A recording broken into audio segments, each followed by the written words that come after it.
यह बात बांग्लादेश की है। शाह आलम जो बांग्लादेश में रहते हैं, शाह आलम के एक चाचा थे जो कब्रिस्तान में रखवाली का काम करते थे। कब्रिस्तान में रखवाली का काम करने के साथ साथ वहाँ पर कब्र भी खोदा करते थे। एक दिन शाह आलम के चाचा ने रात के समय शाह आलम के घर का दरवाज़ा खटखटाया। शाह आलम ने दरवाज़ा खोला तो देखा उसके चाचा बहुत डरे हुए थे और काँप रहे थे। शाह आलम ने जब डरने का कारण पूछा तो उन्होंने सारी बात सुबह बताने की बात कही और कंबल लेकर सो गए। सुबह होने पर उन्होंने बताया कि पिछली शाम को जब वह कब्रिस्तान में एक कब्र खोद रहे थे, पास की कब्र की ज़मीन के नीचे से बड़ी ही अजीब आवाज़ आने लगी, जैसे कोई कुछ खा रहा हो। और कुछ समय बाद उस जगह की मिट्टी अपने आप ही ज़मीन में धंसने लगी। यह देखकर वह बहुत डर गए और पीछे हट गए।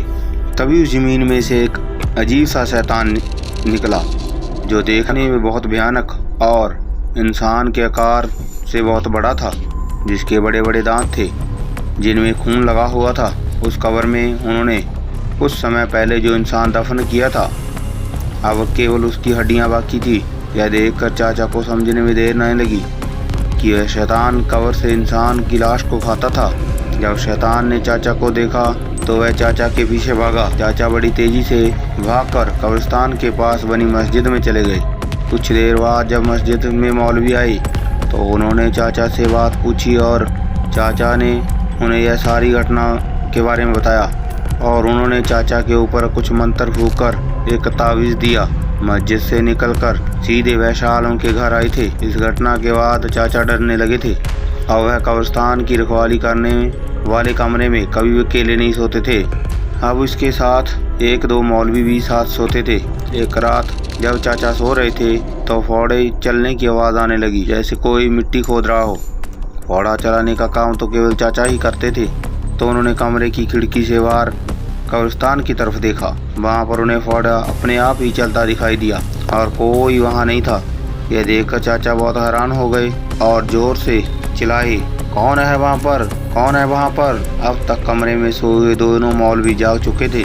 चाचा की आवाज़ जब उस ना दिखने वाले शैतान जबूत ने सुनी तो गुस्से में वह फौड़ा बड़ी तेजी से चाचा की तरफ फेंकी। वह फौड़ा खिड़की को तोड़ते हुए कमरे में घुस गया, जिससे सब बहुत डर गए। अब वह शैतान कमरे के दरवाजे पर ही आ गया और बड़ी जोर जोर से मारने लगा। कमरे में मौजूद एक मौलवी दरवाजे और दूसरा खिड़की पर आ गए, कुछ मंत्र फूंकने लगे, लेकिन वह शैतान रात भर कमरे के बाहर ही खड़ा रहा। जैसे ही सुबह हुई वह शैतान चला गया। यह सब बात उन्होंने मस्जिद के बड़े मौलवी को बताई। उस बड़े मौलवी ने कहा, मुझे इसका इलाज पता है, आज रात मैं तुम्हारे साथ सोऊंगा। अगली रात को जब सब डरे हुए सो रहे थे तभी आधी रात को फिर फौड़ा चलने की आवाज़ आने लगी। अब की बार बड़े मौलवी ने कहा, मुझे इसको देखने दो। वह दरवाज़ा खोलकर मंत्र फूंकते हुए फौड़े की तरफ चले गए। मौलवी ने उस फौड़े को बड़ी तेज़ी से हवा में घुमा दिया, जिससे बहुत ही दर्दनाक आवाज़ आई, जैसे फौड़े से किसी के सीने में वार किया हो। इसके मौलवी ने इसके बाद इशारे से सबको वहाँ पर आने को कहा।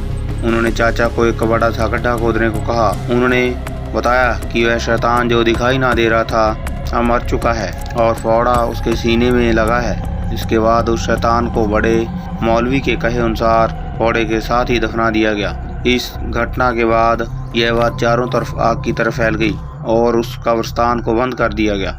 दोस्तों, आपको यह कहानी कैसी लगी कमेंट करके जरूर बताना। थैंक्स।